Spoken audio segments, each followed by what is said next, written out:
next year. On Sakau, the CEC offered its full support to the workers as Masmat, who are pushing back against the undermining of their rights and the unilateralism that has been adopted by a hostile employer. We call on all employers to accede to the fair and legitimate demand of these workers. On May Day, the May Day celebration will continue to be decentralized across the country, with the national celebration taking place in Marikane, Northwest Province. On campaigns, first one on the gender-based violence. The CEC applauded all affiliates for campaigning against the gender-based violence and demand for the ratification of the LO Convention 190 on elimination of violence and harassment in the world of work. The fight against GBV is an ongoing fight that demands everyone's participation. The final step of South Africa ratification will be concluded shortly. We welcome the Parliament's progress on the 3 gender-based violence bill because these will be important weapons in the fight against GBV. We urge South Africans to embrace the message that is being communicated during the 16 days of activism against women. We all have a role to play in this fight against gender-based violence. South Africa is currently commemorating the Disability Awareness Rights Month, and we equally urge all workers and their families to ensure that all people living with disability are treated with respect and dignity. All workers living with disability must enjoy their right to, among others, to easily access their workplace. On COVID-19, the meeting expressed concerns over the notable rise in the COVID-19 infections and call on all South Africans to continue to take this deadly virus seriously. This is not time to be complacent because reckless behavior put both the lives and the economy at risk. On vaccination, we congratulated all workers and their families who participated in the national vaccination program. We reiterate our call on workers and South Africa in general to vaccinate. We will redouble our efforts to engage and mobilize workers and their families to vaccinate because this is key in saving lives and livelihood. The Federation and its unions are making progress, and we are well on our way to achieving the 80% vaccination rate of our members and officials. On socio-economic, the impact of the austerity budget cuts. The South African government's fervent adherence to failing neoliberal policies is reckless and a betrayal of the working class. The recent midterm budget policy statement has continued the austerity trajectory, and this will make attempts to resuscitate the economy virtually impossible. These budget cuts have decimated the CCMA, the school sanitation program, and affect the teacher-learner ratio. The recent crime statistics are a reminder of a devastating impact that budget cuts are having on the service delivery. Law enforcement agencies are not just struggling with the staff shortage, but they are also poorly equipped. We intend to work with other progressive organizations to demand a people-centered budget speech in February next year. The July riots were a reminder that the current economic mismanagement has real consequences like social dislocation and upheavals. The capitalist system is failing in every sphere of the human activity to deliver any result. No further social progress can be attained at the back of a capitalist system. It is a system that has become more obsolete and irrational. It is therefore the role of the trade union movement to build revolutionary class consciousness to inform workers of the fundamental solution to the current crisis in capitalist society. On the state-owned enterprises, the CEC expressed concern about the continued deterioration of the state-owned enterprises.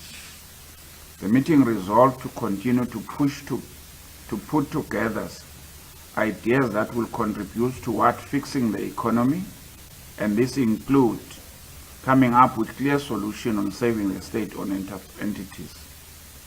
Government needs to work with labor and business to develop clear roadmaps to get these SOEs back on a sustainable trajectory. Retrenching workers or failing to pay them their salaries is not acceptable.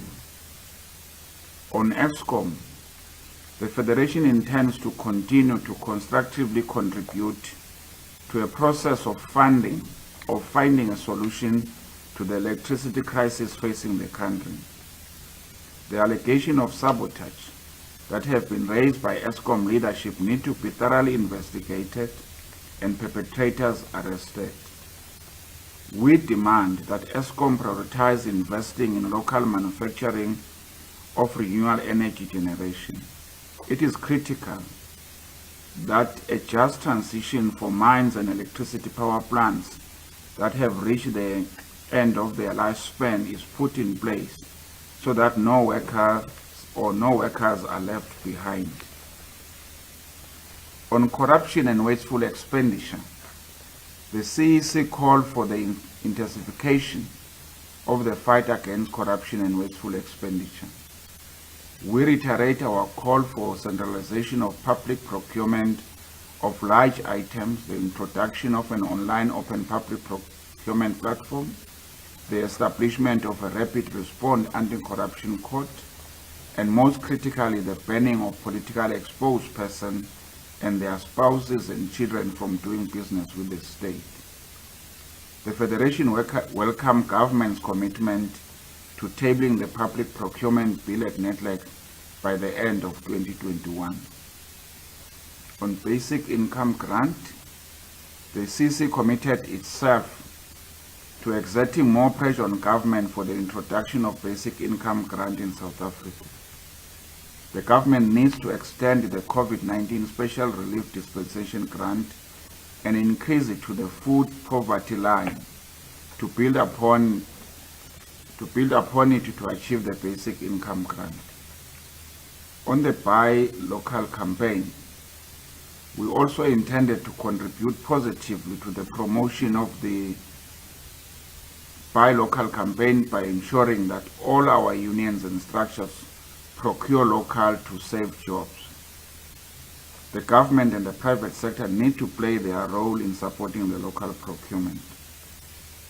The recent designation of locally produced cement for public infrastructure is a welcome step in this regard.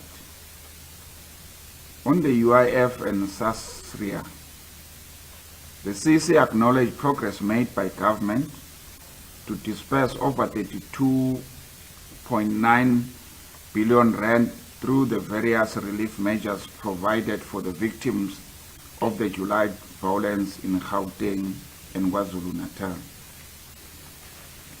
But the delays by the UIF in paying workers who lost their wages is totally unacceptable, and we call on the Minister of Labour to attend to this matter urgently. It is disappointing that government does not have the plan to improve the capacity of the unemployment insurance fund archaic system that have made it difficult for workers to get their money on time. We also call on government to intervene and make sure that SASRIA provides relief to all companies, including the small ones that are being left behind for some bureaucratic reason. On the pension withdrawal scheme, the meeting welcomed Treasurer's commitment to release a policy paper and then table an amendment bill in February budget, providing for distressed workers limited access to their pension fund. This needs to be expedited because it will provide the badly needed relief to the highly indebted workers. The meeting insisted that this should include both public and private sector workers. On legislation, Cosatu looks forward to the Parliament's passing on the Compensation of Injury on Duty Amendment Bill, which will extend to cover over 800,000 domestic workers, as well as to include the cover of occupational disease and post-traumatic stress. This will benefit mine workers, security personnel, and women in particular. The Federation is pleased with the Parliament's progress in processing the Employment Equity Bill, which will broaden the cover for persons with disability and will help advance the cause of employment equity in workplace. On Company Amendment Bill, the CEC welcomed NETLEC's processing of the Companies Amendment Bill and looks forward to its tabling in Parliament by 2022. The Federation rejects the hypothetical attack on it by some opportunity individuals in organized business. Such behavior undermines NETLEC, as BUSA was part of the NETLEC and engagement on the bill and likely endorse its provision and objective. Cosatu strongly support and will defend this progressive, transformational and long overdue bill. It compels listed companies to disclose their wage gap and for this to be included in their annual reports. This will be an important tool to begin reducing the apartheid wage gap still prevalent in the private sector. It requires the full identity of a company ownership to be disclosed in line with the international requirement to combat money laundering, state capture and terrorism. It obliges companies to share their financial reports with the trade union. This is important to ensure wage negotiations take place in a fair and transparent manner and will help contribute toward labor market stability. On politics, the year 2022, the year of the congresses and conferences. The meeting reflected and noted that the next year will be one of the busiest and most politically consequential year for the alliance partners, with all of them convening their important constitutional meeting, including electing new leaders. This means a lot of political work must be done to deal particularly with the unfortunate aspect of the current political landscape, which is the obsessive focus on decisive leadership contests, especially within the African National Congress. This problematical endemic politics around the personalities of slates within the ANC in part make it impossible for organizational renewal. But also it will be a mistake to believe that other components of the alliance or mass democratic movement are immune from the influence of these corrosive tendencies that are typical endemic in mass organization. We all need to collectively work to dislodge the networks of the patronage that thrive in an environment where there are declining levels of class consciousness and discipline. These are major challenges facing the entire movement, and they are deeply connected to the extreme inequalities, rampant capitalist exploitation, and culture of personal accumulation that define our society, including the trade union movement in terms of business unionism. On the NDR and balances of class forces, as we have recognized before, unless working class is united, is ideologically independent as a class, and develop its own capacity to raise itself into an economic position in key centers of power, the radical second phase run the risk of being reduced into a pipe dream.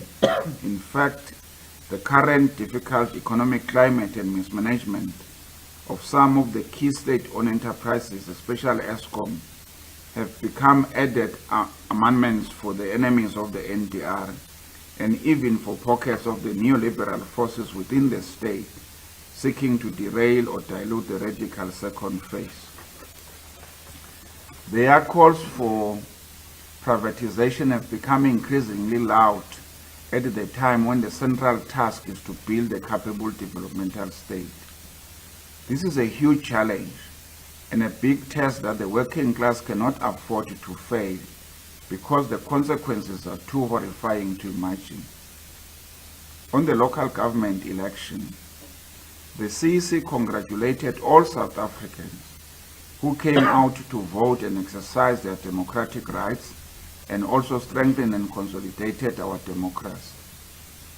The meeting also expresses deep appreciation to the millions of workers and South Africans who came out to vote for the African National Congress in the 2021 local government election.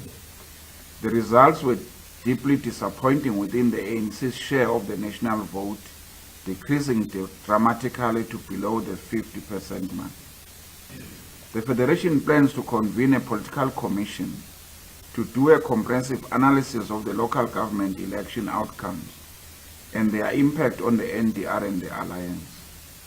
We also intend to push for an urgent Alliance summit to do a thorough and honest post-mortem analysis of the election and outcomes of the coalition talks.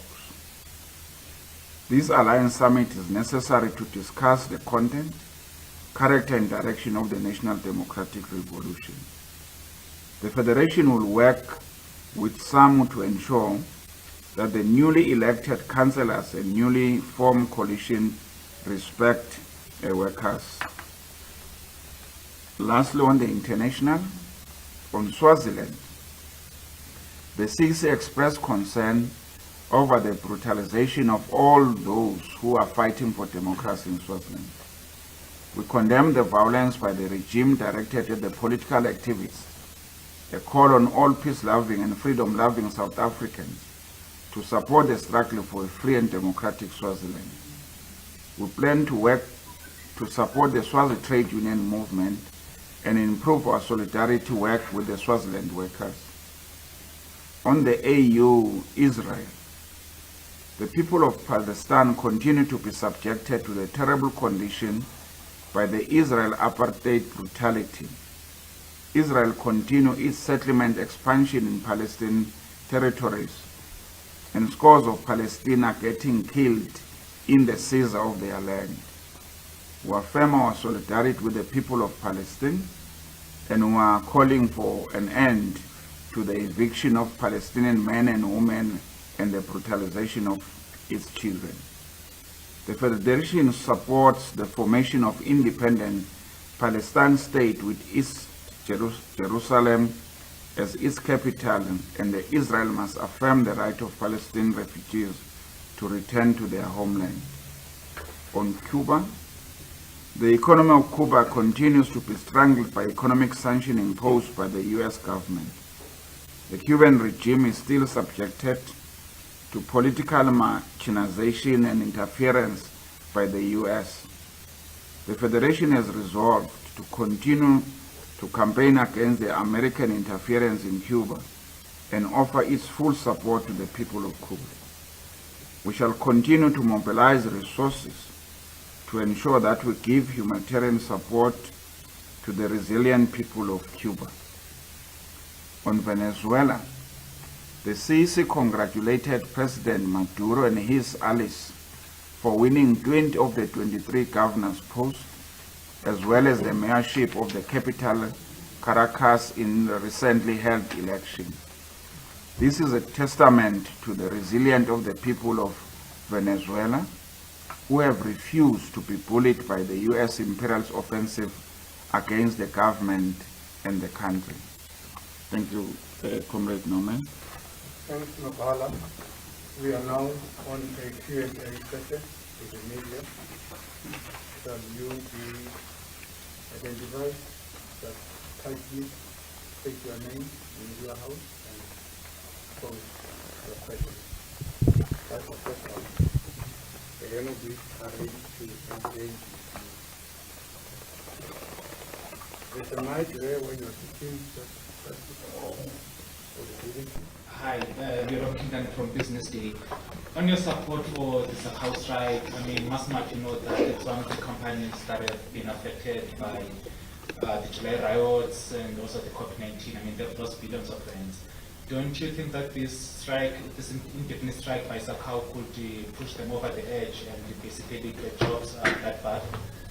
The second question is on Eskom. Do you support the proposal that the government employees pension fund must, consider converting some of its bonds to equity to basically offset some of the Eskom debt? Do you support that? And lastly, on the LNC's electoral, performance, what are your views on the FF and the Cosatu lending their votes to the DA to basically put out the ANC from power in the Gauteng metros and also from some of the local municipalities? What does that mean for the governing party in the build-up to the 2024 general election? Thank you. So Cosatu lending does good work. You make a mistake. Okay. Second question? Okay. Let's allow the LOBs to answer these questions and then we will take another round. Okay, National Office. Let me take the one that might be referring to Masmat. It is normal that when workers are demanding the fair share of their power, people are easily talking about pushing the company over the edge.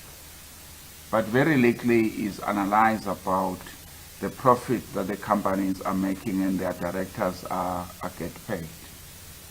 So we don't believe that Masmat is broke. Neither Masmat have said so, that they don't have money to pay. It's just an ideological push on when workers are asking for a fair share of their power, and they want negotiation to be transparent, to be open, and to be trustful. That's why we support the Company Amendment Bill, which says first and foremost that before even workers make their demand, companies should be able to offer their books and say, look at our books, so that you can make maybe a reasonable demand on what is affordable. So we fully support workers on the basis that we think Masmat can afford. In fact, they've been making a huge profits over the years, and everybody can see in that one. Look at their books and make yourself a judgment whether Masmat is broke in dealing with those issues. In as much as company has been struggling against COVID, but so are the workers.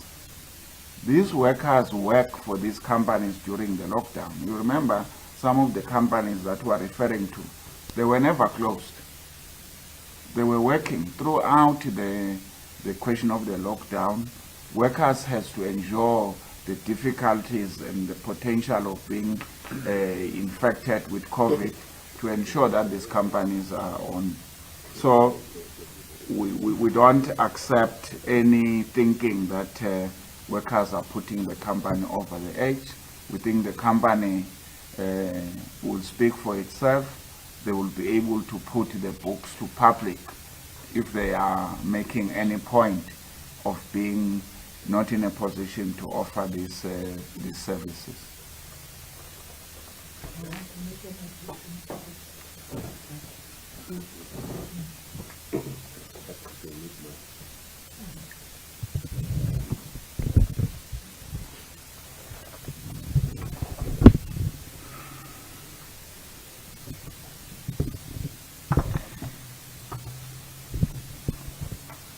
Thank you.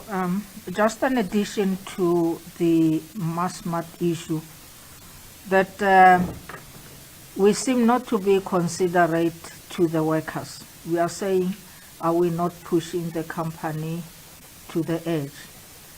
But equally so, members suffered.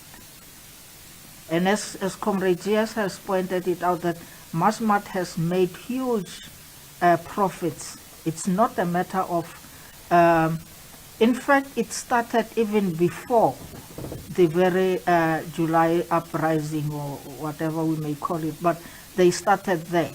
The point with them is that they are one union bashing, and that's why now the people out there would think that they are not, they haven't made profits because of the July what. That is not the point. If you track the history of the battle of the union with the very Masmat, it comes far before even this July. So it's totally out. Workers are to be considered as well in this instance. Masmat has made huge monies. Thank you.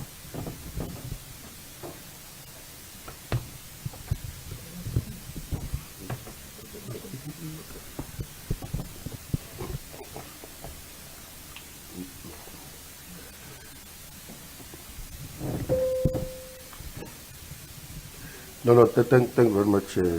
Yes. So on the Eskom, maybe before Eskom, just to add that on the Masmat. So we're talking here about 32.9 billion that government is dispensing to all those companies that were affected by the riots in July. Obviously, the reason for that is that businesses, even if they were affected that much, they must get back to their feet. And getting back to their feet meaning that their workers must not be worse off.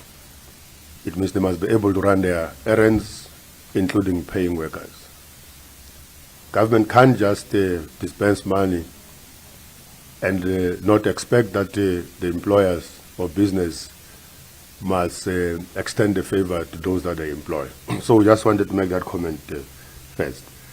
And this we have been making a point across all the businesses that have continuously enjoyed incentives from government, including a corporate tax reduction, with no conditions being put, no reports given about the number of people that get jobs from them, but continuously retrenchments is taking place. And that is a fight we are having with Masmat, that there's retrenchments there that is as a result of unilateralism. On Eskom, I think the question is whether we support the utilization of the pension fund money to bail out Eskom. What we want to remind everybody is that as Cosatu, we have worked to draft and come up and finally adopt in NETLEG, working with business and government, what we called a Eskom or an energy compact. That was saying we need to pool resources from a number of developmental funding institutions. We need to come up with the money to reduce the Eskom debt. In turn, Eskom must be able to have a debt recovery plan to those who owe Eskom, including municipalities and government departments. Any money that is given to Eskom must be an investment, it must have returns, but at the same time must have condition on how it must be paid. We did say that a public investment company that administer or that invests money of the GPF on behalf of workers has already lended or borrowed Eskom some billions. We were saying those billions can be converted into an investment instead of expecting that Eskom must pay back, but therefore the PIC, by extension in turn, workers will be earning shares in Eskom or a stake, or they will be an equity partner. What is disappointing is that in the recent budget speech by the minister, there was no mention of that compact that we have drafted, on how far it is in terms of implementation, how are the social partners that they agreed in the network are coming to the party in this plan. There was no plan about, apart from him saying that he will not bail out anymore, but there was no plan about what is the plan to then recover the debt that Eskom is owed by so many departments and municipalities. So that's what partly is disappointing, but our proposals on how to save Eskom and keep the lights on did include the state-owned institution like PIC to actually deal with the issue of the debt at Eskom. That's on Eskom. I don't know if President want to take politics or not. The last one. Okay, on the ANC electoral support, we did say here that we are very disappointed about the outcome, not only about the outcome of the electoral support, but the outcome of the voter turnout. Because it's not so much about South Africans have voted overwhelmingly for the opposition parties, but it's so much about South Africans not having gone to vote. That should be a concern for all of us as South Africans, and all political parties should be concerned. We don't think that we should comment on any political party, be it EFF or DA or anybody, lending their vote to another party to take over a particular municipality. We didn't campaign for any other party except the ANC. We can only have a view about what the ANC does with who in the municipalities, because we campaigned for the ANC, we contributed to the manifesto of the ANC. We only have a right to hold the ANC accountable in as far as the direction they take, particularly the coalitions, because it's very important that when we thought that we were campaigning for the ANC because our interests will be taken care of, when they decide to go into coalition with whatever party, it's important to analyze how our interests are going to be taken care of within that coalition. So we don't think we have business to worry about which party is in coalition, which another party, except the one that we have campaigned and voted for.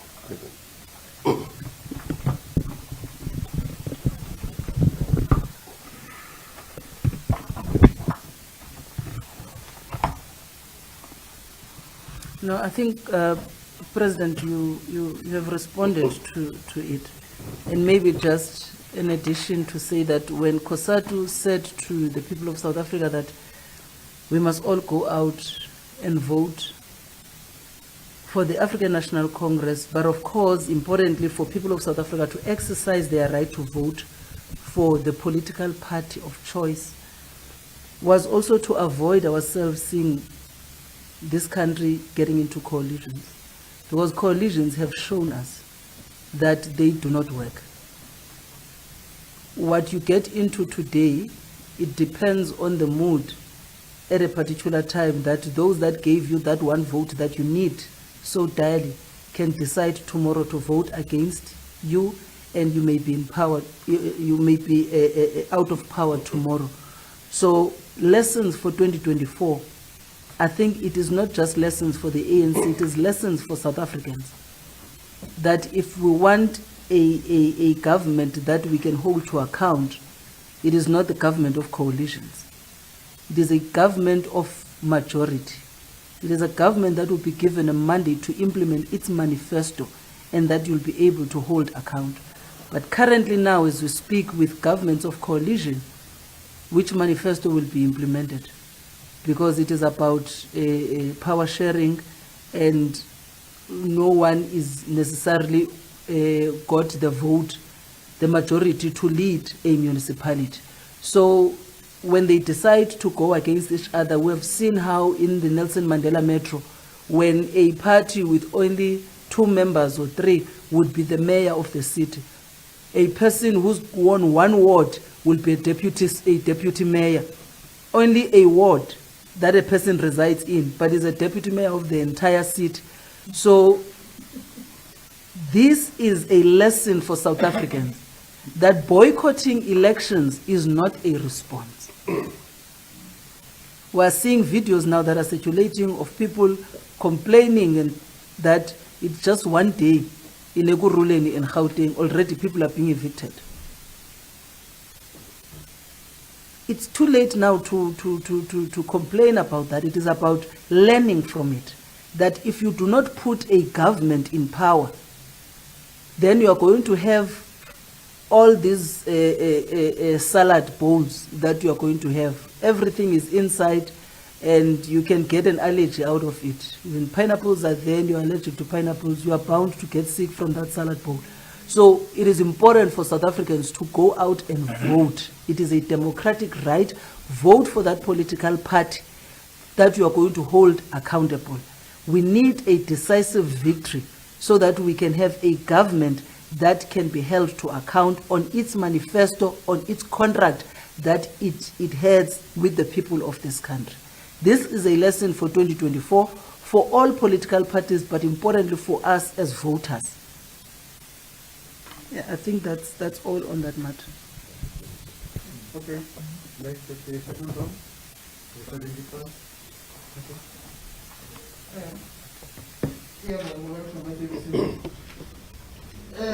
The issue of affiliates losing members, especially to their rivals.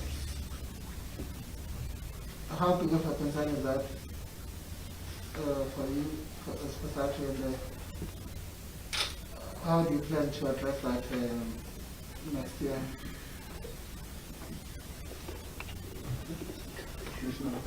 Well, how I wish you were to be more specific when you say losing members to our rivals, to their rivals. I would not know which unions are those. But importantly for us, when we did our assessment of ourselves, we have realized that the federation currently is sitting at 1.5 million, and we're not moving to 2 million membership that we had set for ourselves, which is a concern because it means there's no growth. Some decline in other unions, it is because of the economic crisis that the country has faced with. So not necessarily that workers have moved into other unions, but what we are agreeing to and setting ourselves to do is not just to focus on recruitment, but on service to members, which is very, very key.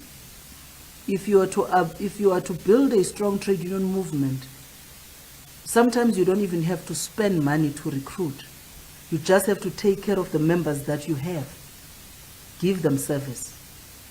And shop stewards, who are the first line of defense, must be with the workers that have elected them on the shop floor. And once you do that and deal with worker issues as they happen on the ground, those that are not unionized and those that are not in your union will envy to be part of you. So the corrective measures that we have put for ourselves, we are guided by the 13th National Congress decision also of building our locals. As we have said, this is 2021 is a year of the locals. We have done that. We're happy with the work that we have done as a federation. There is growth in some sectors. But importantly, that growth, for it to be sustainable, it is about servicing members. We understand and we appreciate that we may not win every case that you have to deal with, because you would have to deal with all the merits of that case at that particular time. But a worker appreciates the fact that you have not neglected them at the point of the CCMA or at the point when a worker needs a trade union at that time. So service is very, very key to rebuild ourselves, to ensure that we are also taking care of the 75% that is not unionized. Because another challenge that we have as trade unions is that we seem to neglect the 75%, and we're all scrambling with the 25% that is already unionized. And we're saying we need to be attractive to those that are not organized. And we understand those sectors. We have made an assessment of those sectors. Some are the vulnerable sectors that are not easy to organize. But we have a responsibility to work even with government institutions, your Department of Employment and Labor, to ensure that we have enough inspectors to go to the farming areas to go to the domestic area to ensure that those workers that are most vulnerable are joining the trade unions, are being organized so that they are protected through the legislations that we have passed in our country. So we have looked beyond ourselves, but also lastly, we are guided by our own 13th National Congress resolution of ensuring that we unite workers. Unite across all federations, across all sectors. Cosatu, you know that our founding principle and our slogan says, one sector, one union, one country, one federation. In order for us to achieve that, we have to be able to work with all trade unions and all federations, which is what we are already doing. Because you would notice that, for an example, at the mining, you will have UWASA, AMCO, NUM working together. You would have NUMSA, NUM in some instances, or NUMSA and SATAW working together in different sectors. You would have the public sector unions working together, and you would have federations also at the level of NEDLEC working together in ensuring that we bring progressive legislations that are going to benefit workers and the working class in our country. We are in that direction. Ours is to be able to build more on what unites us than what divides us. Thank you very much.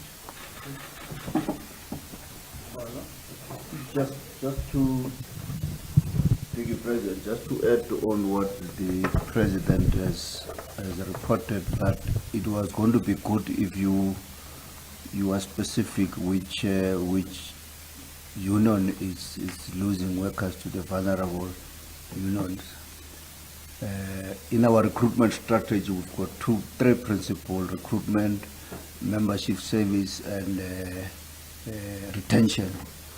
Today, as the President was indicating, today as we speak, we've got a vulnerable workshop of those unions, particularly the unions that have in the process to apply to join Cosatu, the Musician Tumsa Union, the Union of the South African Democratic Taxi Drivers, the Union of the Domestic Workers, which were in process to work with them to make sure that they finally become back home or become members of Cosatu Union, as the President has indicated.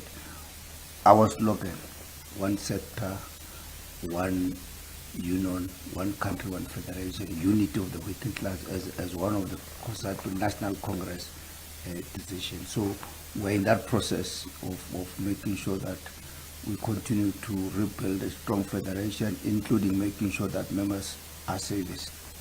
Thank you, President.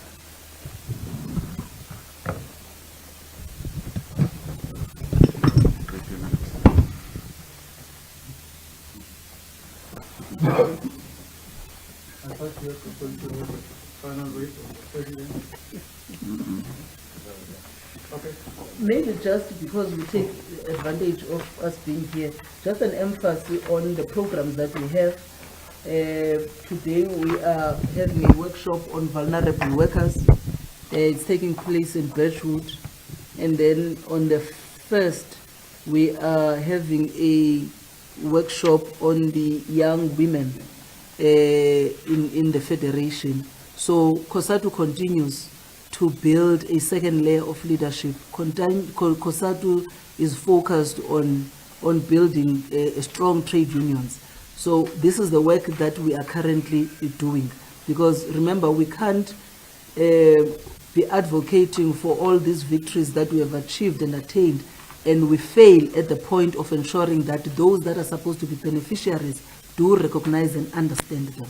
So the purpose of the workshop for the vulnerable workers is to ensure that even the bills that we have passed and the bills that we are in front of Parliament, they are able to recognize those victories, and they understand how to go about ensuring that their employers are implementing them. And also building a second layer of leaders, because we are not here to lead this federation forever. It must be easy for people to exit, for others to come in, but we start now in ensuring that young workers are also part of the federation, not just by us saying it, but by them feeling indeed being part of this federation by us affirming them as we move towards our Congress and in building our structures.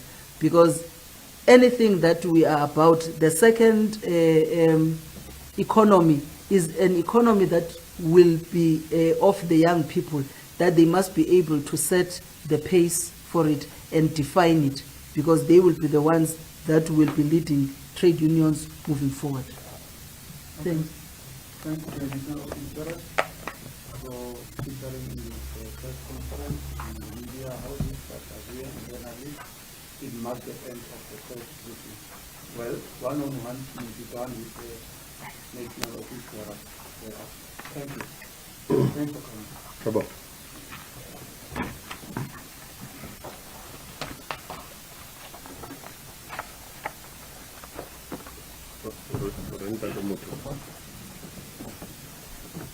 Why? Let's discuss that. Okay. When Kunobuzu Mike, why?